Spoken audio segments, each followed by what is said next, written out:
네, 어텐션 뉴스 구병수 기자 나와 있습니다. 안녕하세요. 네, 안녕하십니까. 네, 오늘은 어떤 소식 가져오셨습니까? 그 내란 특검에 의해 체포영장이 청구됐죠. 윤석열 전 대통령이 김건희 여사가 입원한 병원을 거의 매일 찾는다는 전원이 나왔습니다. 네. 그 보수정의 정치평론가 서정욱 변호사가 오늘 라디오 방송에 출연해서요. 며칠 전부터 김 여사 상태가 더 안 좋아졌다는 안타까운 이야기를 들었다면서 윤 전 대통령이 거의 매일 병원으로 가 간호하는 것으로 알고 있다 이렇게 말을 했습니다. 네. 지난 16일 입원할 때만 해도 일주일가량 병원에 머물 것으로 보였지만은 입원 기간이 또 길어지고요. 네. 김 여사가 검찰 소환에 응하지 않자 특검 수사도 거부할 가능성이 있다는 지적이 나왔었는데 네. 서 변호사는 김 여사가 특검 소환에 당연히 응할 것이라고 얘기를 했어요.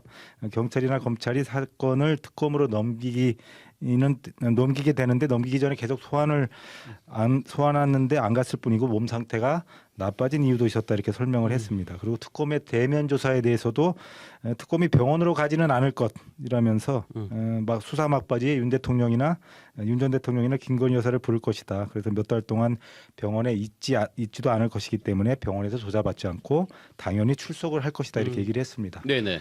또 숙명여대가 김 여사의 석사학위를 취소하고 국민대도 박사학위 취소 결정을 내렸는데요. 이에 대해 서 변호사는 세상이 너무 가혹하다 이렇게 말을 했습니다.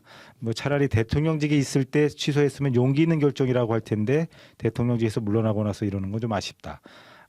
죽은 권력에는 가혹하고 살아있는 권력에는 눈치를 너무 보는 것이라고 언짢아 했는데요. 권력 무상이라는 말이 뭐 괜히 나왔겠습니까? 네, 그렇군요. 네, 다음 소식은요. 관광버스를 타고 온 단체 관광객이 커피 한 잔을 안 사고서 주차장과 화장실만 쓰고 떠났다는 사연이 전해져서요. 공분을 샀는데요. 네. 그 강릉에서 카페를 운영하는 업주가 자신의 SNS에 장사하다 별일 다 겪는데 기분 더러운 정도가 아니라 인간에게 5만 정이 다 떨어졌다고 분통을 터뜨린 사연이 올라왔습니다. 네. 그러니까 어제 오전 11시쯤에 한 남성이 가게로 찾아와서요. 관광버스 2대 정도 되는데 커피를 가져가서 바다를 보러 갈 예정인데 주차할 수 있냐 이렇게 물었다고 하는데요. 네네. 그 단체 손님을 당연히 받을 생각에 주차 공간을 마련하기 위해서 또 손님들에게 양해를 구해가지고 가장 좋은 자리를 비워놨다고 해요. 네. 그리고 남성이 다녀간 뒤에 약속선 시간에 관광버스가 도착을 했는데 손님들이 음료를 바다를 보고 와서 주문하겠다 이렇게 말을 남기고 산책을 나섰다고 합니다. 네. 근데 돌아온 뒤에는 커피 한 잔 주문하지 않고 화장실만 이용한 뒤에 그대로 버스를 타고 떠났다는 거예요. 공짜로 주차장만 사용한 셈이 됐네요. 그렇습니다. 그 주차장과 화장실만 이용한 셈이 됐죠. 네. 그래서 11시부터 2시 반까지 피크 타임을 말아먹었다고 A씨가 얘기를 했고요. 이 경기 안양에 있는 땡땡 대학교 버스였다고 합니다.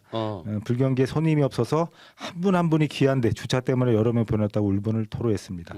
이건 뭐 노쇼가 아니라 뭐죠? 아무튼 5만 정 떨어질만 한 일인 것 네, 같습니다. 그렇군요. 네, 다음 소식도 전해주시죠.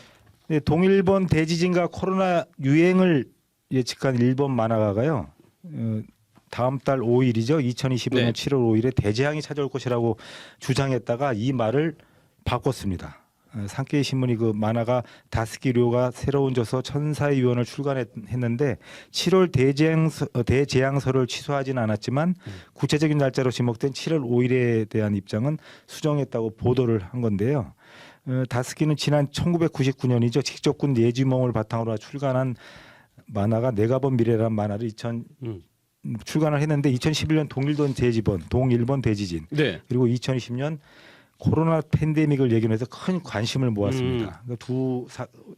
굉장히 큰 지진 그리고 팬데믹을 맞춘 건데요. 네. 특히 2021년에는 개정판을 냈는데 대재난이 일어나는 꿈을 반복해서 꿨다. 그 날짜가 7월 진짜 대재앙이 일본에 닥친다는 예언을 했고 필리핀의 가운데에는 해저가 분화가 돼서 태평양 주변 나라에 쓰나미가 밀려올 것이다. 그래서 해일의 높이가 동일본 대지진 당시의 3배 정도로 거대하다. 이렇게 대재앙을 묘사를 했는데 네. 꿈꾼 날짜와 현실화하는 날짜가 일치한다면 다음 대재앙 날은 말씀드린 대로 7월 5일이 될 것이다. 이렇게 날짜를 특정까지 했습니다. 다음 달 5일이요. 그렇습니다. 네. 괴담이 퍼지면서 홍콩에서는 일본행 항공권 예약을 전년 대비 80% 이상 취소를 하는 바람에 네네. 80% 이상 급감하는 일도 벌어지기도 했어요. 근데 이 7월 5일을 과거를 경험한 토대로 추측해서 한 말이기 때문에 꿈꾼 날이 꼭 무슨 일이 일어나는 것은 아니라고 해명을 한 겁니다. 뭐 현재의 과학 지식으로는 지진의 발생 시기, 장소, 크기를 사전에 하는 건 불가능하다고 하던데요. 네. 누구의 말이 맞는지는 지나고 봐야 알겠지만 뭐 제비를 잘해서 나쁠 건 없겠죠. 네, 여기까지 듣겠습니다. 구병수 기자 수고하셨습니다. 지금까지 CBS 박지환의 뉴스톡이었습니다. 노컷으로 보는 뉴스의 새로운 기준. 지금 알림과 구독 설정하시고 함께하세요.